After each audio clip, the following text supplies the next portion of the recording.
ہم مسلمانوں کے تصورات دو اعتبارات سے بہت محدود ہو گئے.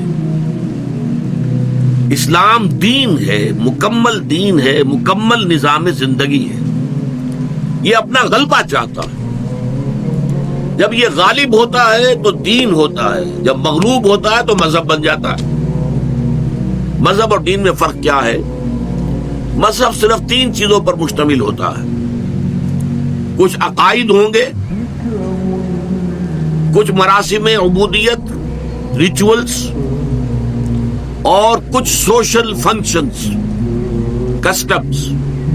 بچہ پیدا ہو تو اس کو کیسے سیریمنی کیا ہونی چاہیے، عقیقہ ہو، بیپٹائز کیا جائے، کیا کیا جائے. کوئی مر جائے، ڈیڈ باڈی جو ہے اس کو ڈسپوز آف کیسے کیا جائے، جلایا جائے، دفن کیا جائے، کیا کیا جائے. کوئی تہوار منانے ہیں. یہ 3 چیزیں جو ہے یہ مذہب ہے. دین میں آتا ہے پھر مکمل نظام زندگی. اسلام میں یہ 3 چیزیں بھی ہیں، عقائد بھی ہیں، ایمانیات ہے، پھر عبادات ہے، نماز ہے، روزہ ہے، حج ہے، زکوٰۃ ہے، پھر سوشل کسٹمز ہیں ہمارے. بچہ پیدا ہوتا ہے تو عقیقہ کرتے ہیں، شادی ہوتی ہے تو اس کے اپنے لوازم ہیں، نکاح ہے، ولیمہ ہے. پھر کوئی فوت ہو جاتا ہے تو اس کے لیے تکفین ہے، غسل ہے، تکفین ہے، تدفین ہے، دفن کرنا ہے، نماز جنازہ ہے، وغیرہ وغیرہ. لیکن ان پر مستضاد ایک سیاسی نظام بھی ہے، نظام حکومت، پورا قانون کے جو دیوانی بھی ہوگا، فوجداری بھی، دونوں، کرمنل لا، سول لا، دونوں. پھر اس کا ایک معاشی نظام، فلاں چیزیں حرام ہیں، سود حرام ہے، جوا حرام ہے. اس کا ایک معاشرتی نظام ہے. کچھ سوشل ویلیوز کا تصور ہے جن کو کہ پروموٹ کیا جانا مقصود ہے. ایک سوشل ایونز کا تصور ہے جن کی ریڈیکیشن، جن کا استیصال، ختم کرنا جو ہے مقصود ہے. تو اسلام جو ہے، میں 3 جمع کر کے کہا کرتا ہوں، 6 چیزوں پر مشتمل ہے. عقائد، عبادات اور معاشرتی رسومات، یہ مذہب والا حصہ ہو گیا. سیاسی نظام، معاشی نظام، سماجی نظام، یہ دین والا حصہ ہو گیا. بدقسمتی سے ہمارے ذہنوں میں بالعموم جو ہے، عام طور پر اسلام کا تصور صرف ایک مذہب کی حد تک رہ گیا اور ہم اس پر کنٹینٹڈ ہیں. بلکہ ہمارے بہت بڑے عالم دین نے انگریز کے دور میں کہا تھا کہ ہمیں کوئی کام ایسا نہیں کرنا چاہیے جس سے کہ ہمارے حکمرانوں کو تشویش ہو، اس لیے کہ انہوں نے ہمیں مذہبی آزادی دے رکھی ہے. انہوں نے نماز پڑھنے کی اجازت ہمیں دے رکھی ہے، روزہ رکھنے کی اجازت دے رکھی ہے، عید منانے کی اجازت دے رکھی ہے، ساری اجازتیں ہیں ہمیں. لہذا ہمیں اپنے حکمرانوں کے خلاف کوئی حرکت نہیں کرنی چاہیے. اس پر علامہ اقبال نے پھر پھپتی چست کی تھی، ملا کو جو ہے ہند میں سجدے کی اجازت، ناداں یہ سمجھتا ہے کہ اسلام ہے آزاد. اسلام کہاں آزاد ہے؟ اسلام کا قانون فوجداری وہ تو یہاں نافذ نہیں ہے. اسلام کا سول قانون وہ تو نافذ نہیں ہے. شراب کے یہاں لائسنس ہے، ٹھیکے ہیں، زنا کے ٹھیکے ہیں، زنا کے اڈے ہیں. یہ اسلامی نظام تو نہیں ہے. تو اس اعتبار سے اس نظام کو ہم ذہناً قبول نہیں کر سکتے. اس کو تو بدلنا، اس کو ختم کرنا، یہ مسلمان کی زندگی کا مقصد ہونا چاہیے. تو ایک تو یہ کہ دین کا تصور صحیح ہو جائے مسلمانوں میں، وہ محدود تصور کہ یہ مذہب ہے یہ ختم ہو جائے، اور یہ تصور واضح ہو جائے کہ یہ مذہب بھی ہے، لیکن مذہب کے علاوہ اس میں پورا مکمل نظام زندگی ہے، سیاسی، معاشی، معاشرتی. یہ پولیٹیکو سوشو اکنامک سسٹم مکمل جو ہے اسلام کے اندر موجود ہے. نمبر 2، ہمارے ذہنوں میں اور ہمارے عوام کی اکثریت کے ذہنوں میں یہ بات بیٹھ گئی ہے، جب ہم مسلمان ہیں تو ہماری نجات تو لازماً ہو جائے گی، جنت تو ہمارا پیدائشی حق ہے، ہم چاہے زانی ہیں، شرابی ہیں، یہ ہے وہ ہے، لیکن تیرے محبوب کی امت میں ہے. جب امت محمد کے اندر ہے ہم شامل صلی اللہ علیہ وسلم، تو پھر ہماری شفاعت تو ہو جائے گی. امتی امتی، اللہ کے نبی صلی اللہ علیہ وسلم جو ہے کس قدر تشویش میں ہوں گے اپنی امت کے بارے میں. وہ یہ بھول گئے کہ جب انسان یہ کام کر رہا ہے تو امت کے دائرے سے خارج ہو چکا ہے، امتی کہاں رہا. وہ تو صرف کہنے کو امتی ہے، حقیقت میں تو امتی نہیں ہے۔ یہ جو تصور ہے ہمارا، جب تک کہ یہ ٹھیک نہ ہو تو کسی اعلیٰ کام کے لیے، کسی بلند تر کام کے لیے، کسی مشکل تر کام کے لیے، کسی کٹھن تر کام کے لیے آدمی کیوں تیار ہو؟ نظام باطل سے ٹکر لینا، اس میں تو خطرات ہیں، جان کا خطرہ ہے، مال کا خطرہ ہے، اور بہت سے اندیشے ہیں، تکالیف آ سکتی ہے۔ اس سے بہتر ہے کہ جسے پنجابی میں کہتے ہیں نیوی پا کے آدمی زندگی گزار دے۔ ٹکر کیسے لے گا وہ اگر اسے یہ معلوم نہ ہو کہ ٹکر لینا میرے لیے فرض ہے، لازم ہے؟ یہ ہے در حقیقت وہ چیز کہ جس کے لیے قرآن مجید سے یہ 4 مقامات ہم نے منتخب کیے کہ معلوم ہو جائے کہ اسلام میں جو فرائض اور ذمہ داریاں ہیں وہ صرف نماز روزہ نہیں ہے۔ حج بیت اللہ کا کر لیا ہو یا ہر سال عمرہ کر رہے ہو، اسی سے بات نہیں بن جائے گی۔ سوال یہ ہے کہ اس کے ساتھ آپ کے باقی اعمال صالحہ بھی ہیں کہ نہیں؟ آپ حرام میں ملوث تو نہیں ہے؟ کوئی شے جسے اللہ کی کتاب نے حرام قرار دیا ہو، آپ اس میں ملوث تو نہیں؟ پھر یہ کہ آپ کی زندگی کا رخ کیا ہے؟ آپ باطل کی چاکری کر رہے ہیں، ملازمت کر رہے ہیں، باطل کو پروموٹ کر رہے ہیں، باطل کو سپورٹ کر رہے ہیں۔ آپ کو معلوم ہے ہمارے ہی خاص طور پر پنجاب سے فوجی گئے تھے جنہوں نے خانہ کعبہ پر بھی گولیاں چلا دی تھی۔ ہمارے ہاں سے لوگ گئے تھے انگریز کے ساتھ، جنرل ایلنبی کے ساتھ، جنہوں نے بیت المقدس کا قبضہ لے کر دیا ہے انگریزوں کو، اس میں ہمارے فوجی موجود تھے۔ یہ سب لوگ کیا ہیں؟ ان کا تصور دین کیا ہے؟ یہ جو کچھ ان کا طرز عمل ہے وہ کیا ہے؟ اس کو سمجھانے کے لیے یہ 4 اسباق جو جامع ہیں، چنانچہ آپ کو یاد ہوگا کہ امام رازی رحمۃ اللہ علیہ کا میں نے ایک جملہ اس وقت سورۃ العصر کے دوران پڑھ کے آپ کو سنایا تھا کہ وہ کہتے ہیں اعلم ان ھذا الآیہ فیہا وعید شدید۔ جب سورۃ العصر کہتی ہے کہ نجات ممکن نہیں ہے جب تک کہ 4 شرطیں پوری نہ کرو، ایمان، عمل صالح، تواصی بالحق، تواصی بالصبر، 4 شرطیں پوری کرو گے تو نجات ہوگی، ورنہ نہیں ہے۔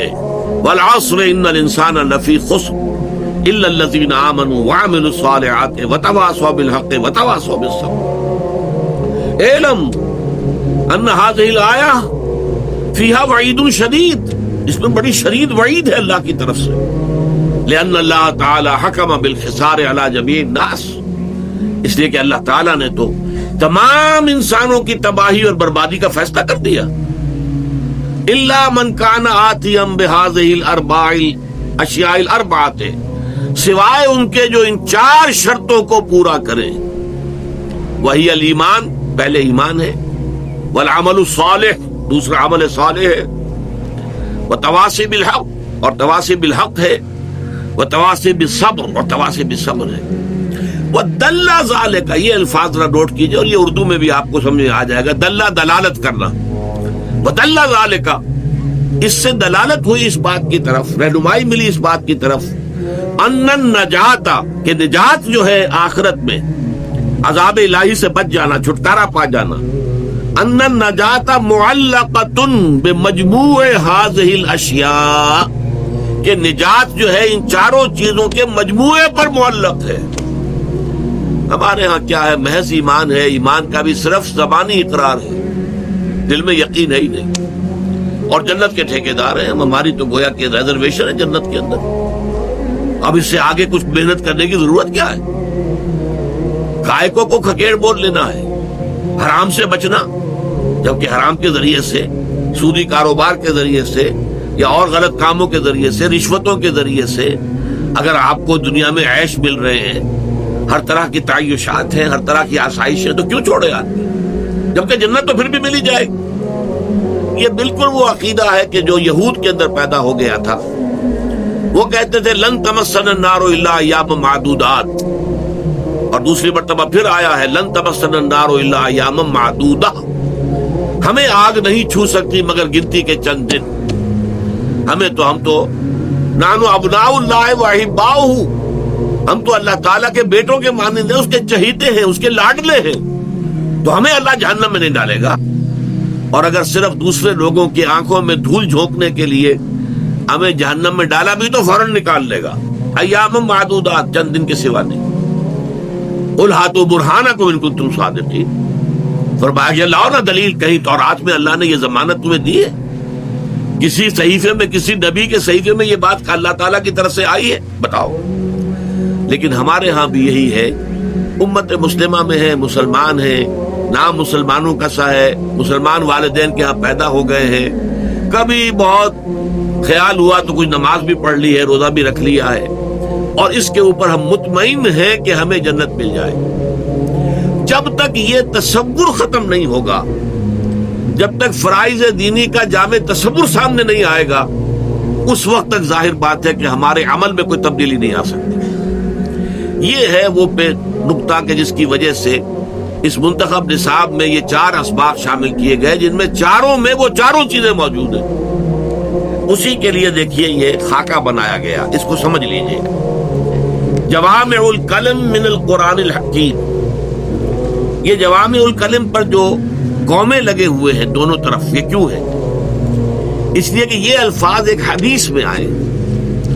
حضور نے فرمایا صلی اللہ علیہ وسلم، اوتیت جوامع الکلم، مجھے اللہ تعالیٰ نے بہت جامع کلمات عطا کیے۔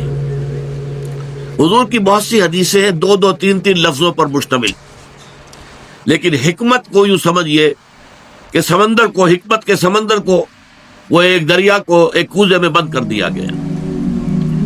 تو اس حوالے سے یہ جوامع الکلم، خاص جامع باتیں چند الفاظ کے اندر، اور بہت زیادہ ہدایت اور حکمت اور معرفت، اگر اس کو بند کر دیا جائے تو انہیں کہیں گے جوامع الکلم۔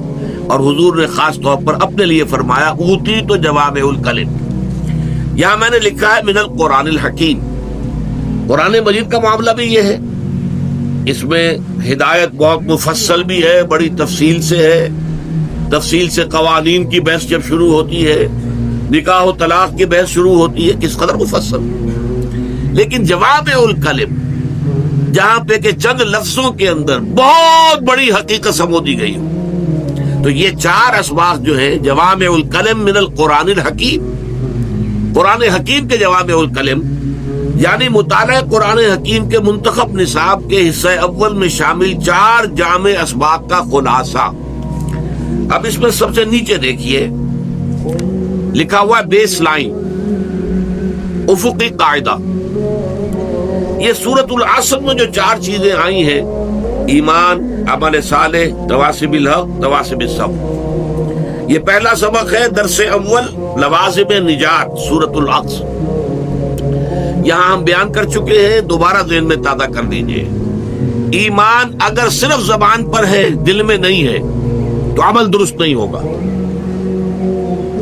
قول اور عمل میں تضاد رہے گا۔ لیکن ایمان دل میں داخل ہو جائے تو یقیناً عمل کے اوپر اثر پڑے گا، اعمال بہتر ہو جائیں گے، اخلاق اچھے ہو جائیں گے، انسان کا کردار جو ہے سنور جائے گا، سیرت جو ہے بہتر ہو جائے گی۔ اب اس میں یہ ہے اس ایمان کا دل میں داخل ہونے کے مراتب ہیں، پھر کتنا گہرا گیا، کتنا گہرا گیا، کتنا گہرا گیا، کتنا گہرا گیا، اس کی بات اگلے اسباق کے اندر ہوگی۔ لیکن تھوڑا سا بھی یقین کا معاملہ اگر دل میں پیدا ہو گیا تو عمل صالح کسی نہ کسی درجے میں لازماً پیدا ہو جائے گا۔ عمل صالح جب میچور ہو جائے گا، اس سے لازماً تواصب الحق پیدا ہوگا۔ اگر آپ خود صحیح راستے پر چل رہے ہیں تو ممکن نہیں ہے کہ آپ دوسروں کو اس راستے کی دعوت نہ دیں، اس لیے یہ 2 چیزیں انسانی فطرت کے اندر ہیں۔ ایک شے یہ ہے کہ انسان کے اندر اس کی شرافت اور مروت کا تقاضا کیا ہے۔ اگر اللہ نے آپ کو کوئی خیر دیا ہے، اس خیر کو بانٹیے، بخیل نہ بن جائیے۔ اللہ نے آپ کو اچھی راہ سجھا دی ہے، اس اچھی راہ کی طرح دوسروں کو بھی بلائیے تاکہ وہ بھی شیئر کرے اس میں۔ تو یہ انسان کی شرافت اور مروت کا تقاضا ہے۔ اور دوسرے انسان میں غیرت اور حمیت۔ اگر حق آپ کو حاصل ہو گیا تو حق کو پامال دیکھ کر آپ کو تڑپ اٹھنا چاہیے۔ حق کے خلاف بغاوت ہو تو آپ حق کے حامی بن کر کھڑے ہو جائیں، حق کے فوجدار بن کر کھڑے ہو جائیں، حق کے محافظ بن کر کھڑے ہو جائیں۔ یہ لازم ہے، یہ انسانی فطرت کے تقاضے۔ لہذا اگر عمل صالح انسان کا اپنا میچور ہو جائے گا تو لازماً تواصی بالحق پیدا ہوگا. اور تواصی بالحق وصیت جو کی جا رہی ہے اگر مکمل حق کی جائے گی، ایک یہ بھی ہو سکتا ہے ایسے حقائق کو بیان کیے جائیں جن سے کسی کو گدن نہ پہنچتا ہو، کسی کو وہ جا کر ٹکراتے نہ ہوں، اور ایک جو ہے جینٹل مین ایگریمنٹ ہو کہ دیکھیے ہم وہ بات بیان نہیں کریں گے کہ جو آپ کو پسند ناپسند ہو، باقی باتیں ہمیں کرنے دو. جیسے آج کل ایک بہت بڑی تحریک چل رہی ہے، نماز روزہ حج زکوٰۃ آپ امریکہ میں جا کر بھی واز کہیں گے، اس کا تو کوئی آپ کو روکے گا نہیں. آپ سعودی عرب میں واز کہیے، کوئی آپ کو روکے گا نہیں. اسرائیل میں جا کر واز کہیے، کوئی نہیں روکے گا. لیکن آپ اسلام کے نظام، سیاسی، معاشی، معاشرتی کی بات کریں گے، اب ظاہر بات ہے کہ اس کو برداشت نہیں کیا جائے گا امریکہ کے اندر. اسی لیے آج آپ کو معلوم ہے کہ ساری بات کیا چل رہی ہے امریکہ کی طرف سے. وہ کہتے ہیں war with in Islam. We are not going in war against Islam. ہم اسلام کے خلاف کوئی جنگ نہیں کر رہے. ہاں وار ود ان اسلام ہم چاہتے ہیں. آپ سمجھ رہے اس بات کو؟ وار ود ان اسلام کیا ہے کہ ایک مسلمان وہ ہے لبرل ہے، وہ بس نماز روزہ، بس عقیدہ، بس نام کے مسلمان ہے، انہیں اس سے غرض نہیں ہے کہ اسلام کا نظام عملاً قائم ہو دنیا کے اندر. اس لیے ان سے تو ہماری لڑائی نہیں ہے، انہیں تو ہم سینے سے لگانے کو تیار ہیں. وہ آئے امریکہ میں، سینیگوگز خرید لیں، مسجد بنا لیں، ہمیں کوئی اعتراض نہیں. چرچ خرید لیں، مسجد بنا لیں، ہمیں کوئی اعتراض نہیں. اس نماز روزے والے دین سے، مذہب سے، اسلام بحثیت مذہب سے ہماری کوئی لڑائی نہیں. ہماری لڑائی ہے اس پولیٹیکل اسلام سے، اس فنڈامنٹلسٹ اسلام سے جو یہ چاہتا ہے کہ اسلام ایک نظام زندگی کی حیثیت سے قائم ہو، نافذ. ظاہر بات ہے وہ تو پھر ہمارے مد مقابل آ گیا. ایک ہمارا نظام ہے، ہمارا کیپٹلسٹک نظام، ہمارا سیکولر جمہوریت کا نظام، یہ تو ہمیں بہت عزیز ہے. ہم اس کی قربانی کسی سے شکل میں برداشت نہیں کر سکتے. لہذا ہم مسلمانوں کو دو حصوں میں بانٹ کر لڑائیں گے. وار ود ان اسلام، کہ جو صرف نماز روزے والے اسلام کے ماننے والے ہیں وہ منظم ہو کر وہ بہتری کریں ان مسلمانوں کی جو اسلام کو ایک سیاسی قوت کی حیثیت سے، ایک ریاست کی حیثیت سے، ایک حکومت کی حیثیت سے، ایک مکمل معاشرے کی حیثیت سے، ایک مکمل معاشی نظام کی حیثیت سے دیکھنا چاہتے. یہ ہے اصل میں وہ معاملہ کہ اگر آپ پورے حق کی دعوت دیں گے تو لازماً مخالفت ہوگی. بلکہ اگر مخالفت نہیں ہوتی تو یہ ثبوت ہے کہ آپ پورے اسلام کی دعوت نہیں دے رہے. آپ نے کہیں نہ کہیں باطل کے ساتھ کمپرومائز کیا ہے، کہیں کوئی آپ کا جینٹل مین ایگریمنٹ ہے، ان کی دکھتی رگوں کو آپ نہیں چھیڑ رہے ہیں، تبھی وہ مخالفت نہیں کر رہے. ورنہ ممکن نہیں ہے کہ ان کی دکھتی رگ پر آپ کا ہاتھ پڑے اور ان کی مخالفت نہ ہو. دیکھیں یہ تو بیس لائن ہو گئی سورۃ العصر. اب اس میں جو تیر کے نشان لگے ہوئے ہیں نیچے لائن پر وہ کیا ہے؟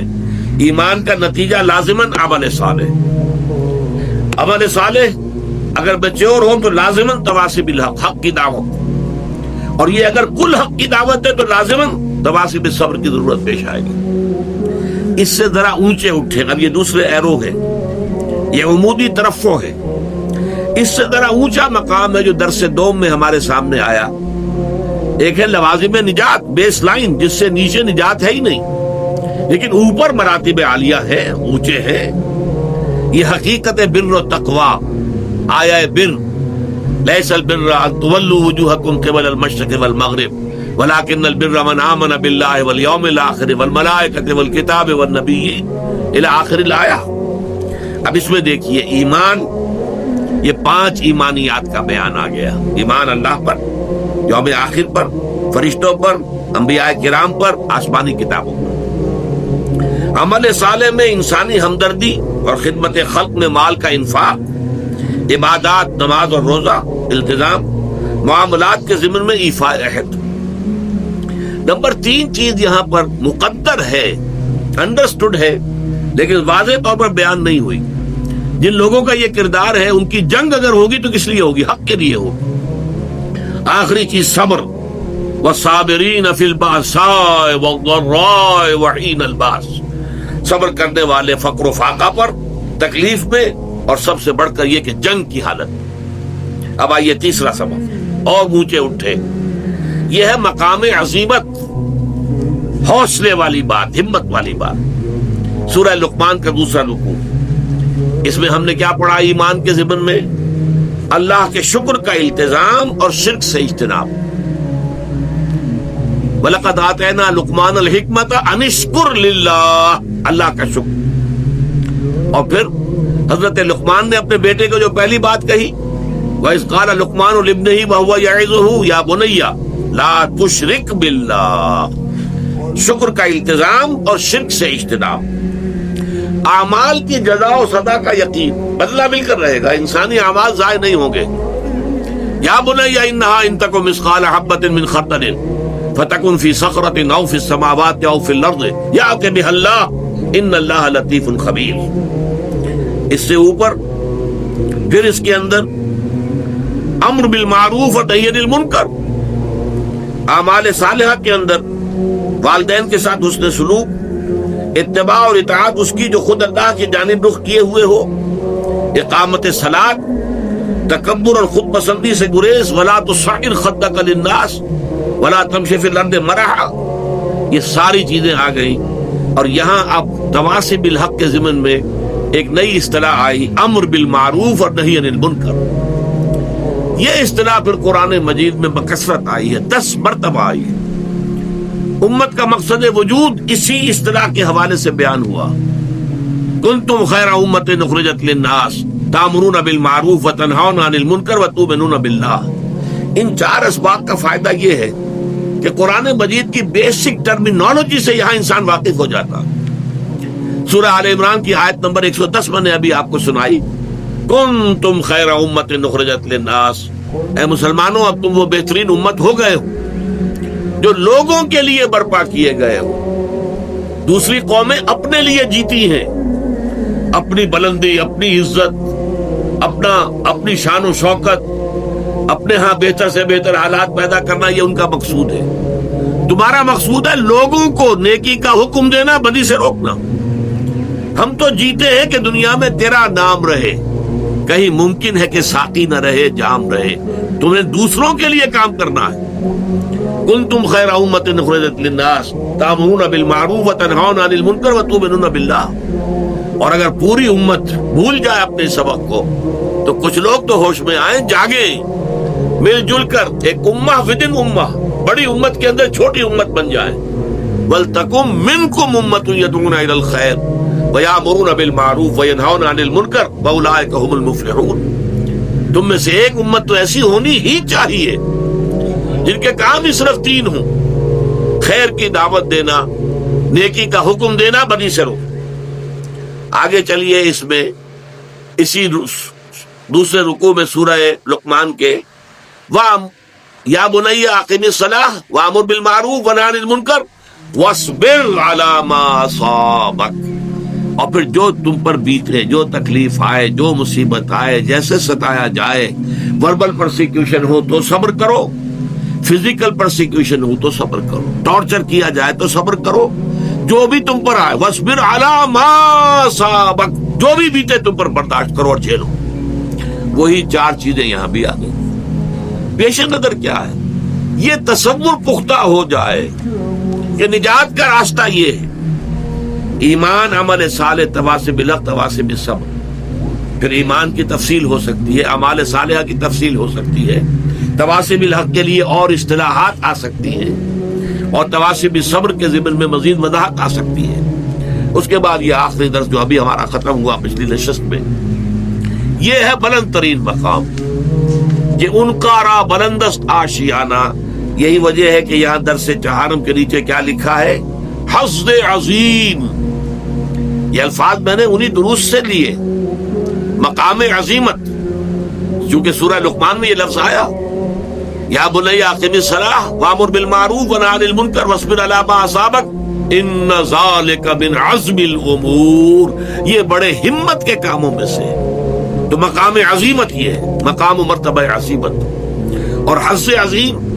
وما یلقاها الا الذین صبروا وما یلقاها الا ذو حظ عظیم، نہیں پہنچ پاتے اس مقصد تک، اس مقام تک، اس مرتبے تک، بلکہ صحیح ترجمہ ہوگا نہیں دیے جاتے یہ مراتب عالیہ مگر انہی کو جو بڑے حظ عظیم والے ہیں، بڑے خوش قسمت، بڑے صاحب نصیب.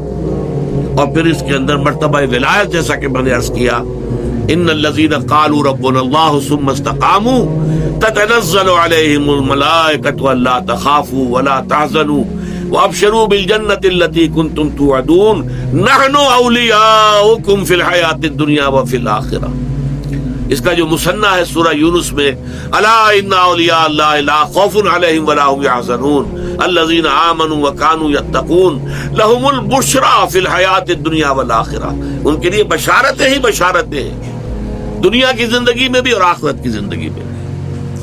اس کے بعد دیکھیے، اسی میں دوسرا آیا، اللہ کی ربوبیت پر دل کا مطمئن ہو جانا ایمان کے ضمن میں.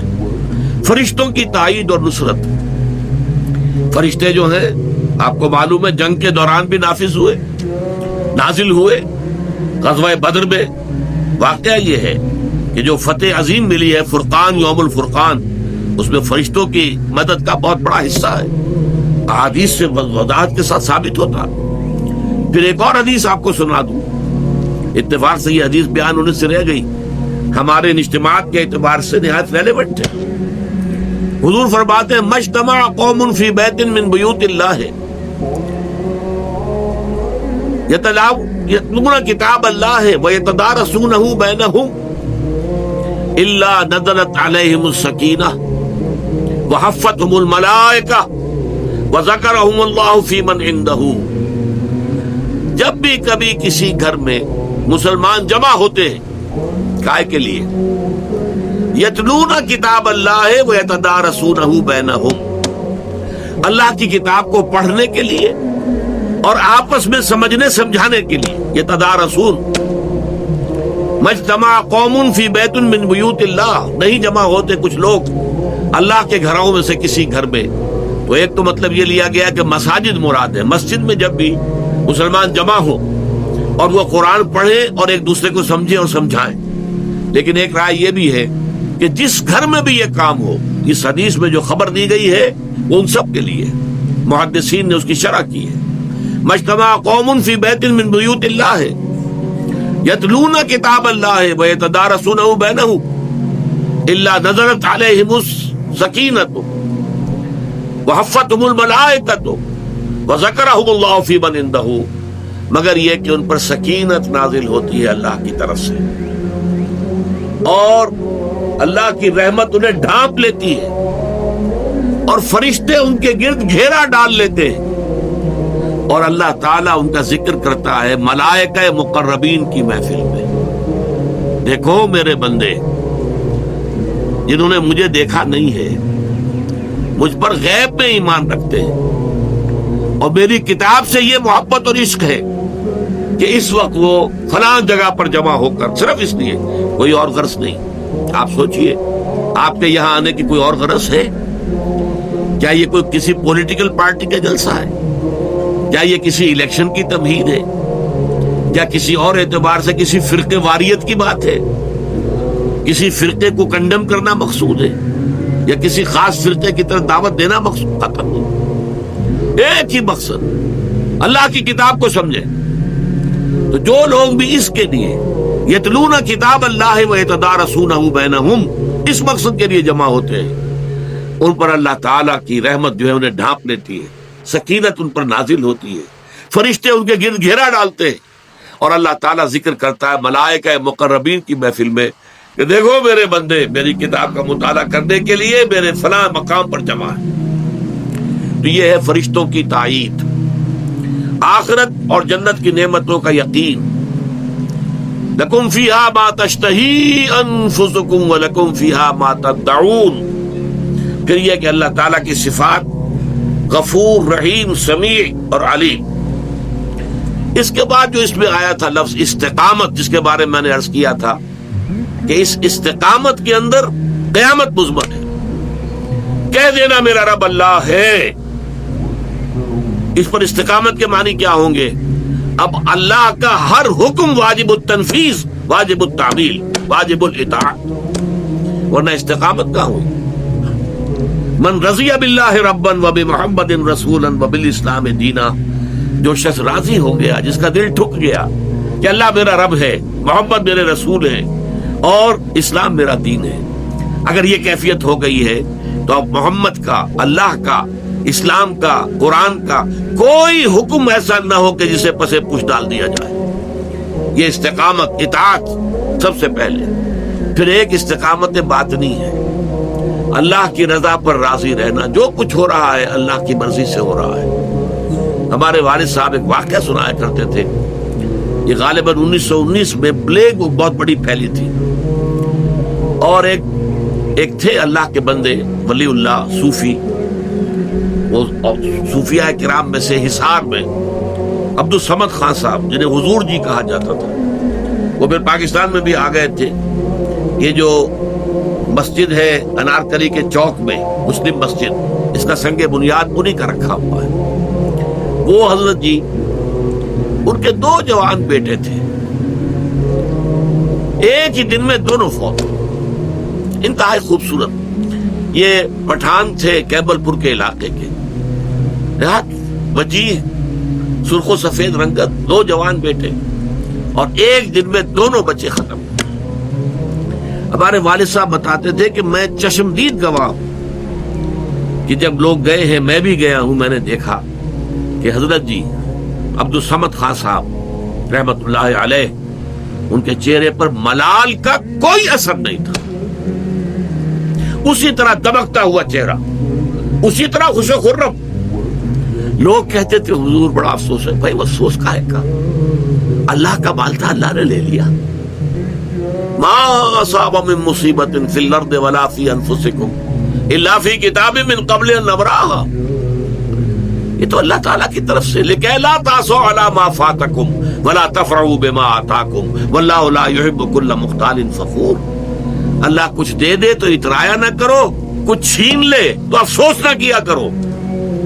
اللہ نے چھینا ہے, کوئی حکمت ہوگی. یہ جب تک کیفیت نہیں ہے تو استقامت کا ہو. راضی برضائے رب, رضائے رب پہ راضی رہے, یہ حرف آرزو کیسا, خدا خالق, خدا مالک, خدا کا حکم, تو کیسا, تیری مرضی, میری پسند, میری رائے. Who are you؟ رضائے رب پہ راضی رہے, جو رضائے رب ہے اس پر راضی رہو. یہ ایسا ہو جانا چاہیے, یہ یوں ہو جانا چاہیے, یہ کیا حرف آرزو؟ وہ ہوگا جو اللہ چاہے گا, تم کاہے کی آرزو لگا کر بیٹھے ہوئے ہو. رضائے حق پہ راضی رہے, یہ حرف آرزو کیسا, خدا خالق, خدا مالک, خدا کا حکم, تو کیسا. یہ ہے استقامت. اسی استقامت کے اندر پھر توکل ہے. کوئی بھروسہ دنیا کے اسباب پر, مادی ذرائع پر نہ ہو, نہ اپنی قوتوں اور صلاحیتوں پر ہو. ہوگا وہ جو اللہ چاہے. محنت ہمیں کرنی ہے اپنی امکانی حد تک. اعدوا لهم ما استطعتم, جتنی بھی استطاعت ہے دشمن کے مقابلے کے لیے ساز و سامان فراہم کرو, اسلحہ فراہم کرو, گھوڑے تیار رکھو, سب کچھ کرو. لیکن کبھی یہ نہ سمجھنا کہ ان اسباب و وسائل سے نتیجہ برآمد ہوگا. نتیجہ اللہ کی مرضی سے برآمد ہوگا. توکل تمہارا اللہ کی ذات پر ہونا چاہیے. 12,000 کی تعداد میں جب فوج تھی مسلمانوں کی, اس وقت غزوہ حنین میں کچھ لوگوں کے دل میں خیال آ گیا, کبھی ہم 313 ہوتے تھے, شکست نہیں کھاتے تھے, آج تو 12,000 ہے, کیسے شکست کھائیں گے. اور ہوا کیا وہاں؟ حوازن کے تیر انداز جو چھپے بیٹھے ہوئے تھے پہاڑوں کے اندر, جب وادی میں لشکر آ گیا ہے تو پھر جو آئی ہے بچھاڑ تار جو تیروں کی, تو بھگدڑ مچ گئی, سب کے سب بھاگ گئے. بعض روایات میں تو آتا ہے حضور کے پاس صرف 30 یا 40 افراد رہ گئے. یہ مولانا شبلی نے لکھا ہے, اگرچہ ان کے شاگرد رشید مولانا سید سلیمان ندوی نے اصلاح کی کہ نہیں, 300-400 کی حد تک آدمی رہ گئے تھے. 12,000 میں سے 300-400 رہ جائیں, 11,600 یا 700 بھاگ جائیں, آپ بتائیے اس سے بڑی بھگدڑ کون سی ہوگی. اور اللہ نے یہ کہا, پھر وہی آ گئی, وَيَوْمَ حُنَيْنٍ إِذْ أَعْجَبَتْكُمْ كَثْرَتُكُمْ. اس حنین کے دن تمہیں اپنی کثرت پر ناز ہو گیا تھا, ہماری کثرت پر, ہماری اتنی تعداد. تو اللہ نے تمہیں سبق سکھا دیا, دکھا دیا. توکل صرف اللہ تعالیٰ کے ساتھ. تو تگدڑ کون سی ہوگی؟ اور اللہ نے یہ کہا، پھر وہی آ گئی، وَيَوْمَ حُنَيْنٍ إِذْ أَعْجَبَتْكُمْ كَثْرَتُكُمْ، اس حنین کے دن تمہیں اپنی کثرت پر ناز ہو گیا تھا، ہماری کثرت پر، ہماری اتنی تعداد، تو اللہ نے تمہیں سبق سکھا دیا، دکھا دیا۔ توکل صرف اللہ تعالیٰ کے ساتھ۔ تو تواضع، عمل صالح، استقامت، تفرقے سے اجتناب، اننی من المسلمین، حلم اور استعاذہ باللہ۔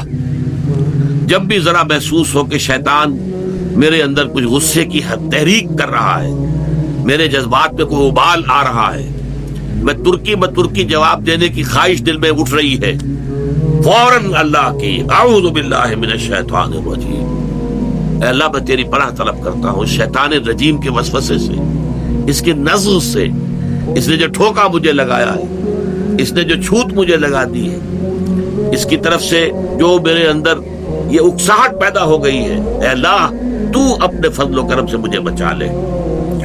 اور صبر کی معراج، یہ اس سورہ اس رکوع میں جو آئی تھی، وہاں آیا ادفع باللتی ہی احسن، یہ صبر کی معراج۔ پتھراؤ ہو تم پھول پیش کرو، گالیاں دی جائیں تم دعائیں۔ فَإِذَا الَّذِي بَيْنَكَ وَبَيْنَهُ عَدَاوَةٌ كَأَنَّهُ وَلِيٌّ حَمِيمٌ۔ لیکن یہ نوٹ کر لیجئے، میں عرض کر چکا ہوں، یہ مرتبہ ولایت ہے۔ ہمارے صوفیاء کرام، اولیاء اللہ، ان کا در حقیقت یہی مزاج تھا جو اس درس کے اندر سامنے آتا ہے، لیکن چونکہ انہوں نے اقامت دین کی جد و جہد نہیں کی۔ شیخ معین الدین اجمیری یہاں آئے، دین کی تبلیغ کی ہے، اللہ کی طرف بلایا ہے۔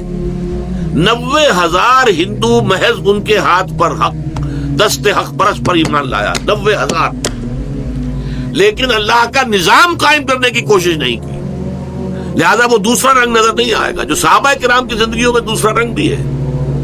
وہ اللہ کے ولی بھی تھے، لیکن پھر اللہ کے سپاہی بھی تھے، انہوں نے لوگوں کو قتل بھی کیا ہے۔